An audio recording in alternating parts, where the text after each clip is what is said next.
حضرت ابو ہریرہ رضی اللہ عنہ سے روایت ہے کہ رسول اللہ صلی اللہ علیہ وآلہ وسلم نے فرمایا، مجھ سے دین بارے میں پوچھ لو۔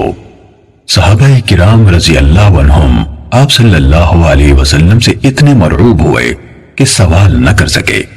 تب ایک آدمی آیا اور آپ صلی اللہ علیہ وسلم کے دونوں گھٹنوں کے قریب بیٹھ گیا، پھر کہنے لگا، اے اللہ کے رسول، اسلام کیا ہے؟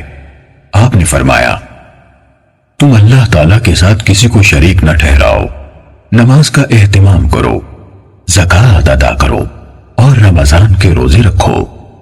اس نے کہا، آپ نے سچ فرمایا۔ پھر پوچھا، اے اللہ کے رسول، ایمان کیا ہے؟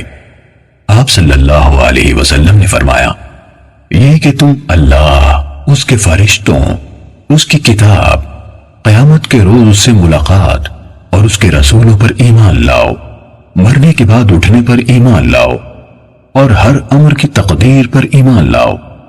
اس نے کہا، آپ نے درست فرمایا۔ پھر کہنے لگا، اے اللہ کے رسول، احسان کیا ہے؟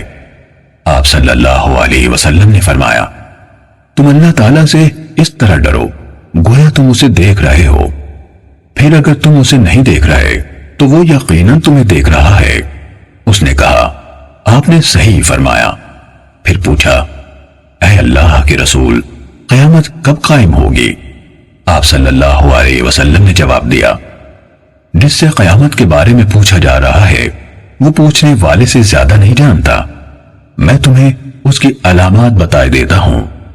جب دیکھو کہ عورت اپنے آقا کو جنم دیتی ہے تو یہ اس کی نشانیوں میں سے ہے، اور جب دیکھو کہ ننگے پاؤں اور ننگے بدن والے، گونگے اور بہرے زمین کے بادشاہ ہیں تو یہ اس کی علامات میں سے ہے، اور جب دیکھو کہ بھیڑ بکریوں کے چرواہے اونچی سے اونچی عمارت بنانے میں باہم مقابلہ کر رہے ہیں تو یہ بھی اس کی نشانیوں میں سے ہے۔ یہ یعنی قیامت کا وقوع غیب کی ان 5 چیزوں میں سے ہے جن کو اللہ تعالیٰ کے سوا کوئی نہیں جانتا۔ پھر آپ صلی اللہ علیہ وسلم نے یہ آیت پڑھی، بے شک اللہ تعالیٰ ہی کے پاس قیامت کا علم ہے، وہی بارش برساتا ہے اور وہی جانتا ہے کہ ارحام یعنی ماؤں کے پیٹوں میں کیا ہے، اور کوئی شخص نہیں جانتا کہ وہ آنے والے کل میں کیا کرے گا، اور کوئی شخص نہیں جانتا کہ وہ کہاں کس زمین میں فوت ہوگا۔ سورت کے آخر تک۔ حضرت ابو ہریرہ رضی اللہ عنہ نے کہا، پھر وہ آدمی کھڑا ہو گیا اور چلا گیا تو رسول اللہ صلی اللہ علیہ وسلم نے فرمایا، اسے میرے پاس واپس لاؤ۔ اسے تلاش کیا گیا تو وہ انہیں یعنی صحابہ کرام کو نہ ملا۔ رسول اللہ صلی اللہ علیہ وسلم نے فرمایا، یہ جبرائیل تھے، انہوں نے چاہا کہ تم نہیں پوچھ رہے تو تم دین سیکھ لو، انہوں نے آ کر تمہاری طرف سے سوال کیا۔